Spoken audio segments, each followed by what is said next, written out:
Hi friends, ഇന്ന് നമുക്ക് കല്യാണ പാർട്ടികളൊക്കെ കിട്ടുന്ന അതേ ടേസ്റ്റിൽ എങ്ങനെയാണ് ബട്ടൂര വീട്ടിൽ തയ്യാറാക്കാൻ നോക്കാം. അപ്പോൾ വളരെ എളുപ്പമാണ് ഇത് ഉണ്ടാക്കാനായിട്ട്. അതേപോലെ തന്നെ നമുക്ക് ബ്രേക്ക്ഫാസ്റ്റ് ആയിട്ടും ലഞ്ചായിട്ടും ഡിന്നറായിട്ടും ഒക്കെ കഴിക്കാൻ പറ്റുന്ന ഒന്നാണിത്. അപ്പോൾ നമുക്ക് നോക്കാം ഇതെങ്ങനെയാണ് നല്ല പെർഫെക്റ്റ് ആയിട്ട് ഉണ്ടാക്കാമെന്ന്.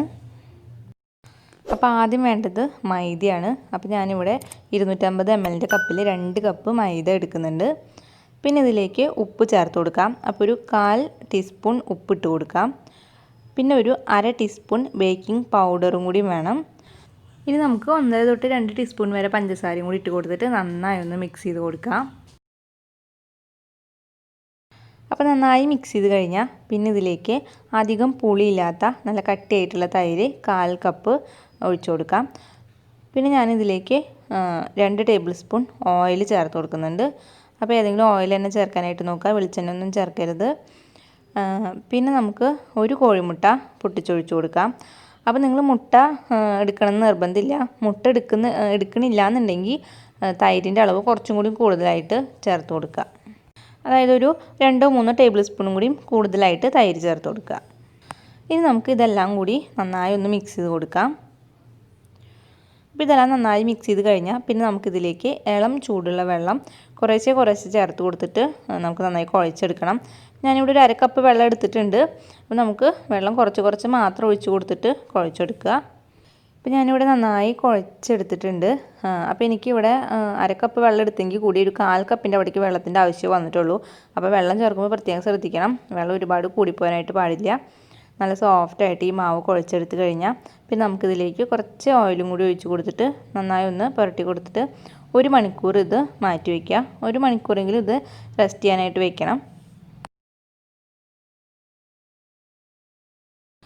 ഇപ്പോൾ 1 മണിക്കൂർ കഴിഞ്ഞിട്ടുണ്ട്. മാവ് നല്ല സോഫ്റ്റ് ആയിട്ടുണ്ട്. നമുക്കിതൊന്നും കൂടിയും ഒന്ന് കുഴച്ചെടുക്കാം. ഒരുപാട് നേരം കുഴയ്ക്കണ്ട, കുറച്ചൊന്ന് കുഴച്ച് കൊടുക്കുക. അത് കഴിഞ്ഞ് നമുക്കിത് വലിയ ബോളുകളാക്കി എടുക്കാം. ഞാൻ ഇത്രയും സൈസിലുള്ള ബോളാക്കിയിട്ടാണ് എടുക്കുന്നത്. അപ്പോൾ ഞാനിവിടെ ഒരു 5 വലിയ ബോളാക്കിയിട്ട് എടുത്തിട്ടുണ്ട്. ഇത് നമുക്ക് കുറച്ച് മൈദപ്പൊടി ഒന്ന് തൂവി കൊടുത്തിട്ട് ഇതൊന്ന് പരത്തിയെടുക്കാം. അപ്പോൾ മൈദപ്പൊടി ഒരുപാട് കൂടാൻ പാടില്ല. അപ്പോൾ ഇതുമ്മലൊക്കെ ആകെ ഒട്ടി പിടിച്ചിരിക്കും. വളരെ കുറച്ച് പൊടി മാത്രം എടുത്താൽ മതിയാവും. അതുപോലെ നമ്മൾ പരത്തുന്ന കോലുമ്പിലും കുറച്ചൊന്ന് പൊടി തടവി കൊടുക്കുക. അതിനുശേഷം നമുക്ക് നന്നായി ഒന്ന് പരത്തിയെടുക്കാം. അപ്പോൾ ചപ്പാത്തിയുടെ അത്രയും നൈസായിട്ടല്ല പരത്തേണ്ടത്, കുറച്ചും കൂടി ഒന്ന് തിക്കായിട്ടാണ് പരത്തിയെടുക്കേണ്ടത്.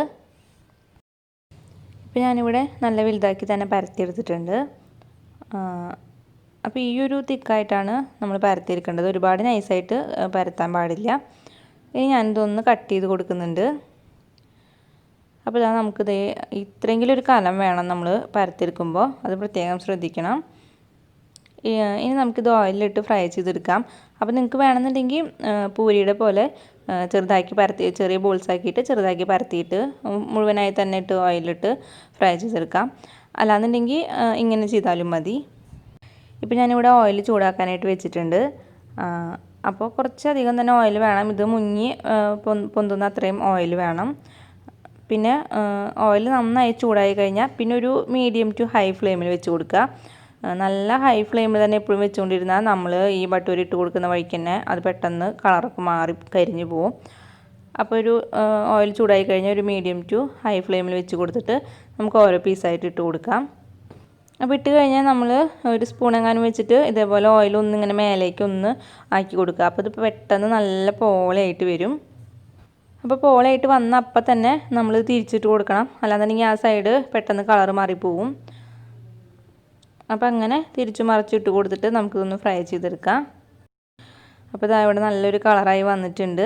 ഇത്രയും മതിയാവും. നമുക്കിനി ഇത് ഓയിലിൽ നിന്ന് എടുക്കാം.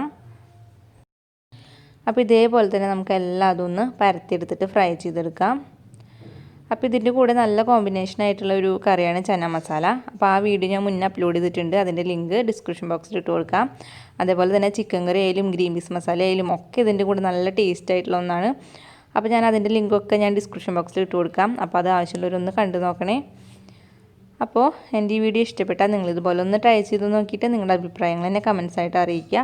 പിന്നെ ഈ വീഡിയോ ഇഷ്ടപ്പെട്ടാൽ ലൈക്ക് ചെയ്യാനും ഷെയർ ചെയ്യാനും മറക്കരുത്. പിന്നെ ഈ ചാനൽ പുതിയതായിട്ടാണ് നിങ്ങൾ കാണുന്നതെങ്കിൽ പ്ലീസ് ചാനൽ ഒന്ന് സബ്സ്ക്രൈബ് ചെയ്യണേ. അപ്പോൾ ഇനി വേറൊരു വീഡിയോ ആയിട്ട് കാണാം. അതുവരേക്കും എല്ലാവർക്കും ബൈ.